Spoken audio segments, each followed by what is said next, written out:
Everything is about to change. It's almost time, folks. Can you feel it? I can feel it. I think we can all feel it. We know something's in the air, something's happening.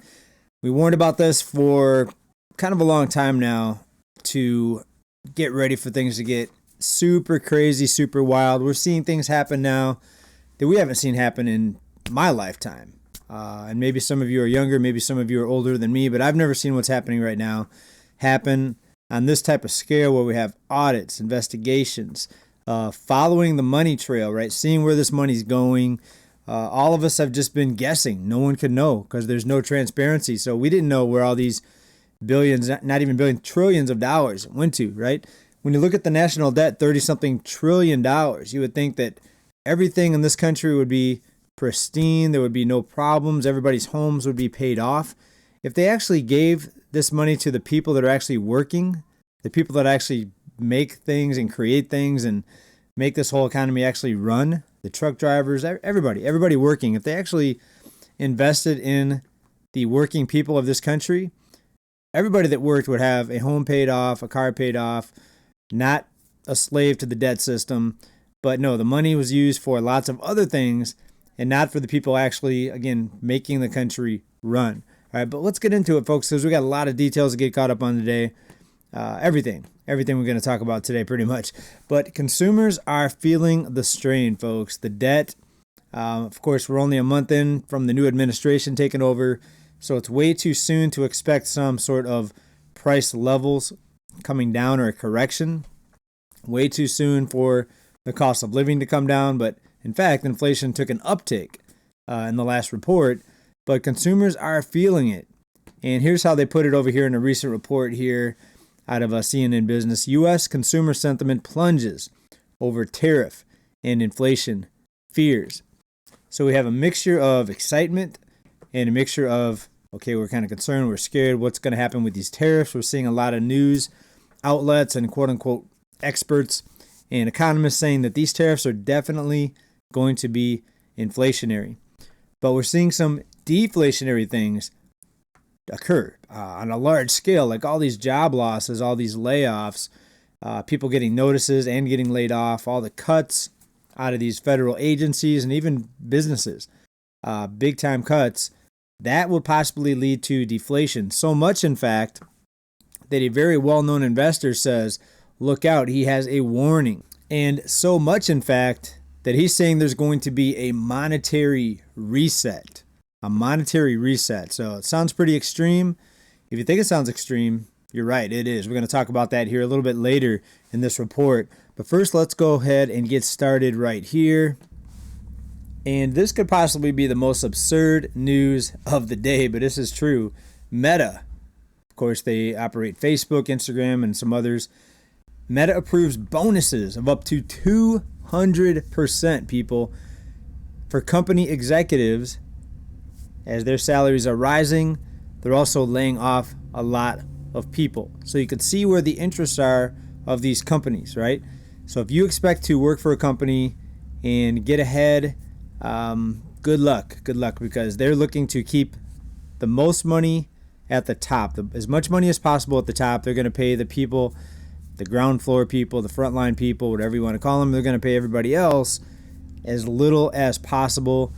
And with people desperate for a job, companies are basically banking on the fact that people aren't going to go out and find a better job, because a lot of these big companies are doing the same thing here. 200% bonuses, up to 200%, allow executives. The move came at the same time as Meta's effort to reduce its workforce by 4,000 employees. So 4,000 layoffs, job cuts here recently. They trimmed the value of their annual equity refreshers to some staff received by about 10%. Think about that, though, right? Somebody at the top getting a 200% bonus, right? Increasing their bonus, but thousands of employees getting laid off, folks. So that's corporate America for you right there. But we're told that success is going out, getting a college degree, getting a nice job at one of these big corporations, and work your way up the corporate ladder. Well, what if you don't? What if you just don't have the ability to work whatever schedule you have to work, to move or relocate to whatever you have to do to get to these upper level positions, right? A lot of people just can't based on their schedule, their lifestyle, and sometimes the job just doesn't fit in with your lifestyle, with your career, with your schedule, right? Family life, all that stuff, side hustle, side hobbies, and we're told that's the thing to do. So we end up with tons of college debt throughout the population, working for a company that's looking to get rid of you ASAP so they can give more money to their upper level management. That's what it looks like to me. I mean, maybe I'm wrong, but this looks like corporate America to me. It's not just Meta. It looks like a lot of companies are doing this. And I told myself a long time ago, even in my late teens, I'm like, I don't want to work for someone for the rest of my life. I don't want to run on the debt wheel, the hamster wheel, whatever you want to call it, and just work and pay bills. I want to get ahead. I started to do that for a while. Now I'm kind of stuck. I have a family here in California. I have a property that I own, so it's a lot of overhead. So it's not like throw my feet up and relax. It's a lot of working. I'm working the side hustle like a lot of you, like a lot of Americans working side hustles and multiple streams of income. I feel that's a necessity, especially if you have a family, right? You want to leave something for your family when you get old, when you retire. You want to pass down something to them to make it easier for them. And what's going to happen to the youth of today? Will it be easier in 10, 20, 30 years down the road? Or is it going to get harder? Are we going to continue to see this inflationary nightmare, cost of living nightmare? Or is there going to be some sort of change, some sort of correction, maybe even a black swan that comes in and changes everything up, right? Flips the card table over, so to speak. Well, people out there are talking about that, and I believe that what we're seeing right now with this, all these investigations, these audits, right? I think this is the beginning of something massive. Now, whether it's going to be good for people or bad for people, that's yet to be seen, right? We still don't know the intentions behind the administration right now and the individuals that are implementing all these audits, right? All these investigations, if you want to call them that. We don't know if they're actually looking out for the people, the working people, or if they're just trying to get more power for themselves. That way they can come in with their strategy or their agenda, right? We don't know the agendas that are behind it. Hopefully good. I'm optimistic. I do think there's something different about this administration. Now, the $5,000 checks that we're being told, some people say they're stimulus checks. What they are being presented as is that they're basically refunding people for money that was squandered, money that was malinvested, not even invested, money that was just taken from us as taxpayers, as working people, money that was squandered and misspent. So as this money comes back, as it's being, first of all, stopping the waste and the fraud and all that, they're giving people money back. Now, is that just a way to try to appease people, to get them on board with what's happening? Maybe, because $5,000 is nice, and that's what they're talking about the number is right now. That could change. But as of right now, we're told that $5,000 is being discussed as what people are going to get, all tax-paying households. That's not life-changing money, right? Might make people feel better for the time being, and there's people living paycheck to paycheck that could probably really use that money. But in the grand scheme of things, is $5,000 one-time payment going to change your life? No. So in addition to that, there has to be big overall structural change. And we've got Doug Casey out there saying that this is going to happen, that there's going to be a reset, so to speak. All right. But then again, we've seen predictions like this for a long time. This is out of International Man here via Z-Hedge. $1.1 trillion annualized interest on the U.S. debt. That's how much we're paying just on the debt, just in interest, over $1 trillion per year. That's the second largest budget item. So it's overtaken defense, I believe, and some others. It's the second largest one here. Can the U.S. government keep kicking the can down the road, or will a system reset have to be implemented? That's what Doug Casey is asking. And he lays the case out here. Let me break it down a little bit for you. And in this interview, he's talking about timing. And we talk about that here quite a lot too. This thing's been going on for decades. This endless amounts of money. You can borrow as much as you want. It's 30-something trillion today. What's to stop it from being 80 trillion, 100 trillion, 500 trillion down the road, right? What's to stop it?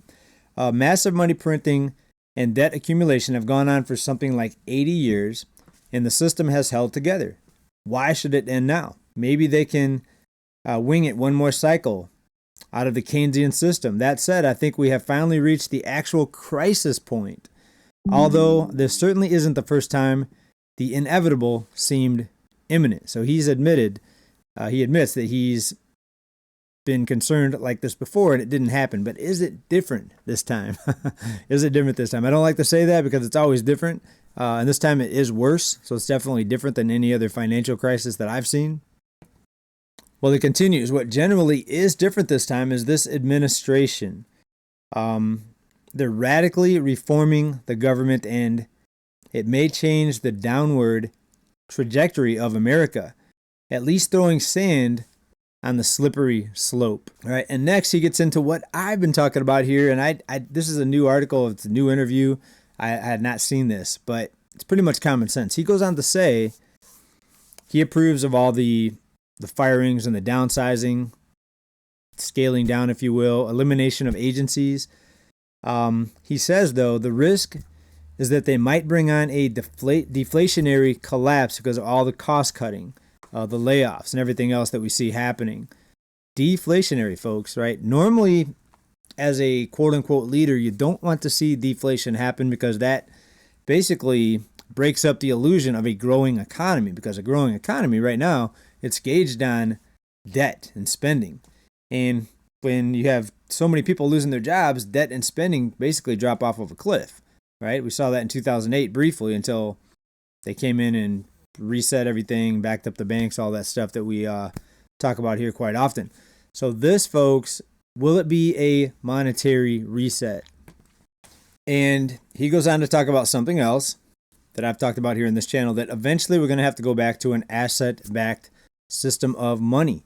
And he continues here, what past monetary resets have occurred in U.S. history, and how do they compare to today's situation? He says the biggest reset occurred in 1933 under Roosevelt when he confiscated gold. I read about this, but I haven't really studied it too much. Confiscated gold, can you imagine? Going house to house, taking people's gold. I think a lot of people were hiding it. Not everybody got their gold taken, but they confiscated gold, or attempted to confiscate all the gold, at $20 per ounce before revaluating it to $35. That was massive criminal theft is what he calls it. It was done by executive order, not even an act of Congress. The next big reset was 1971. I mentioned that here from time to time. President then, Nixon, took us off the gold standard. And that's when the inflation spiral really kicked up. We showed the charts here where you see the chart pretty much level. Then as 1971 hits off the gold standard, it starts to spiral, and then now we're just, inflation's, definitely the worst that it's been, and it's eased off a little bit from the peaks that we saw a few years ago, but it's not going away by any stretch of the imagination. And with gold now at nearly $3,000 an ounce, people are starting to see that there's big changes that are likely going to be happening. And if you listen to people like Bix Weir and others, silver is going to shoot up massively, and the gain to be made in silver is going to be a lot more than gold. Even though gold's been the king on the hill, silver is also going to be so valuable, and maybe even 1-to-1 with gold. That's how high I expect silver to go. That's why at the end of each report I say keep stacking, because ultimately this is going back to sound money. I'm hoping it's not going to take forever. I'm hoping I'll still be able to walk and not have a hip replacement before that happens, because it seems like these things take so long to play out. But folks, things are happening now at a pretty rapid pace. You have to admit that when you look at all the things happening right now, the audits, the downsizing of the departments, the large scale layoffs. But will it be something that's going to help the people in the end? That's yet to be seen.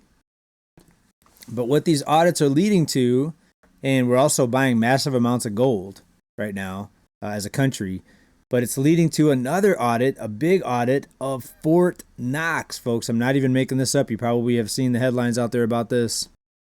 And president out there basically saying he's going to Fort Knox to inspect the gold reserves. We're getting a little bit shaky. We're getting the yips on this stuff like I want to find out. We're going to open up the doors. We're going to see if we have the gold there. Did anybody steal the gold in Fort Knox?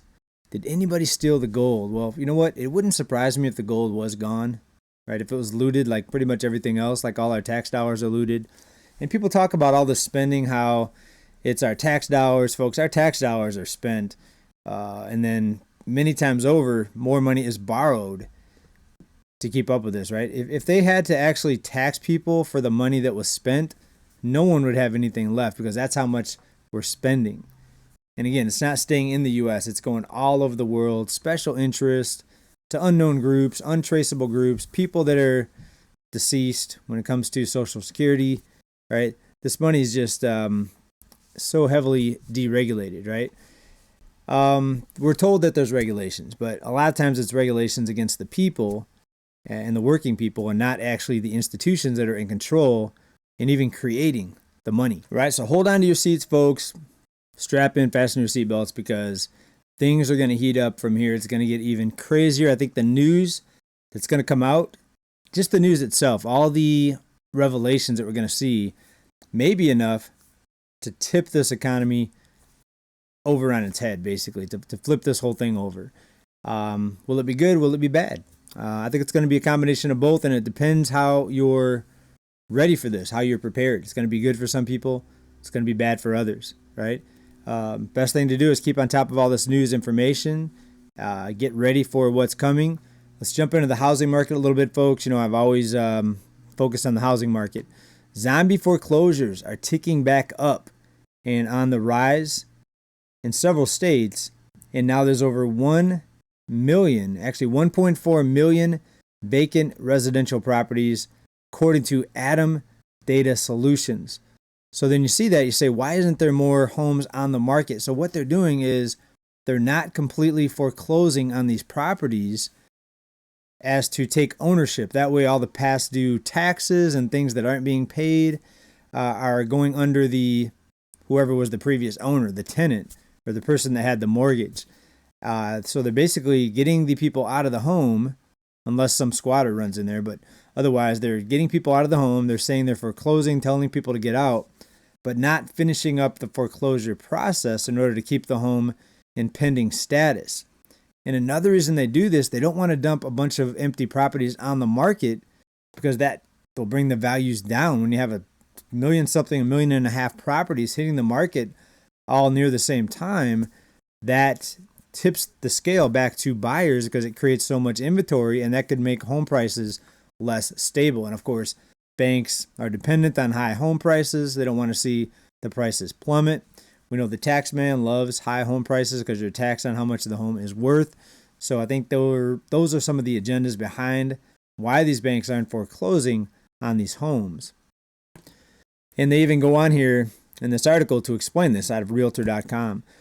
The report indicates that zombie foreclosures occur when a homeowner abandons their property after receiving a foreclosure notice, but before the ownership of the house is transferred, in this case, back to the bank or back to a new buyer. And we have to remember, though, overall, the rate of foreclosure is very low right now because, remember, after the housing bubble went bust in 2008, 9, 10, a lot of investors, a lot of mega companies, institutions came in and bought millions of homes. In fact, you've got just 3 institutions right now that own nearly 500,000 homes. That's Invitation Homes, Blackstone, and some others. If you add up the big 5, it's close to 1 million homes, though, from the research that I've done here on the institutional home ownership. Right, we're going to wrap it up with this one here, folks. I couldn't believe this because I read for years how good coffee was for you.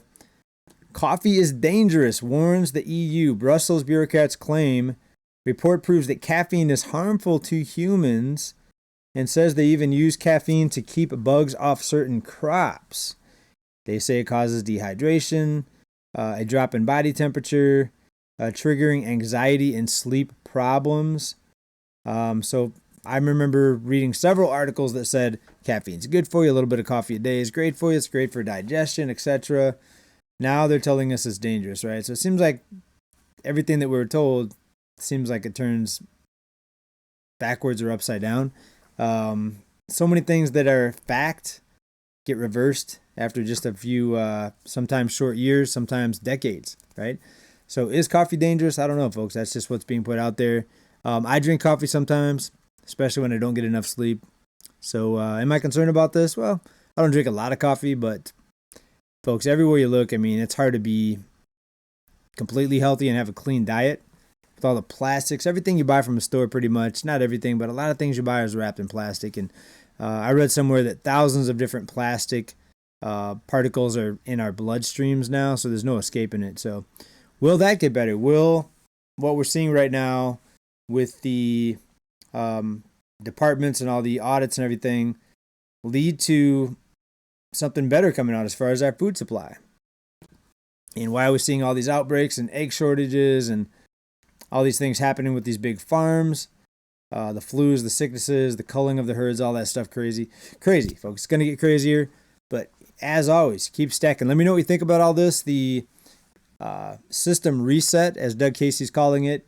And are we on the verge of a major transformation? Is everything about to change?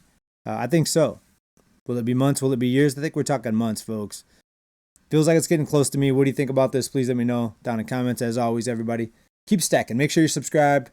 Big love as always. Bye for now. Peace.